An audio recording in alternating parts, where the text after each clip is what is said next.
আমাদের সঙ্গে রয়েছে নাফিস ইকবাল, তিনি বিসিবির সঙ্গে রয়েছেন, তিনি ক্রিকেট দলের সঙ্গে দীর্ঘদিন রয়েছেন। নাফিস ভাইয়ের সঙ্গে কথা বলে বিভিন্ন বিষয়। নাফিস ভাই, শুধু জানতে চাইতাম, ক্রিকেটের মানুষ, আপনার ভাই বোর্ড প্রেসিডেন্ট হিসেবে রয়েছেন, দারুণ কাজ করছেন, তাকে নিয়ে আপনি কি বলবেন, তাকে নিয়ে কীভাবে বিশ্লেষণ করবেন? তামিমের কথা বলছেন, I think he is doing his part.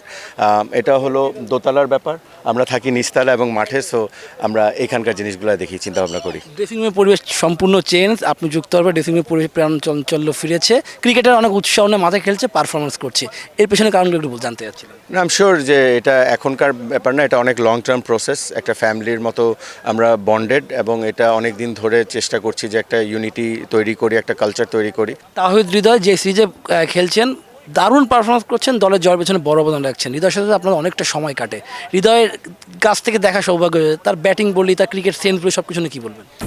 আমাদের উঠে দাঁড়াতে হবে, স্পিড সকল অন্যায়ের বিরুদ্ধে রুখে দাঁড়ানোর এনার্জি পার্টনার। না, amazing, is a great athlete. আমার মনে হয় যে গাড়িটা সে পেয়েছে, এটা হি অ্যাকচুয়ালি ডিজার্ভস ইট। ওর যে পরিশ্রমটা ছিল, আমরা তার পারফরমেন্স মাঠে দেখেছি, টিভিতে দেখেছি, বাট তার পিছনে যে সে রেডি হচ্ছিল, যে পারফরমেন্স করার জন্য যে খিদাটা, যে ইন্টেন্সিটি, এবং পার্টিকুলারলি বলবো যে ওর ব্যাটিং অর্ডারে যেভাবে শিফটিং উপর নিচে হয় টিমের ভালোর জন্য, সো ওই দিক থেকে ও এইভাবে কনসিস্টেন্ট পারফর্ম করা ওয়াজ অ্যামেজিং। এই গাড়িটা তার মাকে উৎসাহ করবে, সেটি নিয়ে কী বলবেন? আপনিও ক্রিকেটে 2005 সালের টেস্টে একটা গাড়ি পেয়েছিলেন, সেই অভিজ্ঞতা তো অবশ্যই আছে। আই এম শিওর হৃদয়ের মা মানে আন্টি অনেক খুশি হবেন। It's a emotional thing for her, এবং পেয়ে উনি, এটা আমার কাছে মনে হয় যে ওনার জন্য একটা গ্রেট উপহার হবে। দর্শক, আমার সঙ্গে ছিলেন নাফিস ইকবাল, তিনি বিভিন্ন বিষয় নিয়ে কথা বললেন। বাংলাদেশ দলের ম্যানেজারে তিনি জানালেন যে তাহিদ হৃদয়ের পরিশ্রম, সেটি নিয়ে আপনি কথা বললেন। Shubhodeb Nath, news 24, Mirpur Sherebangla stadium, Dhaka.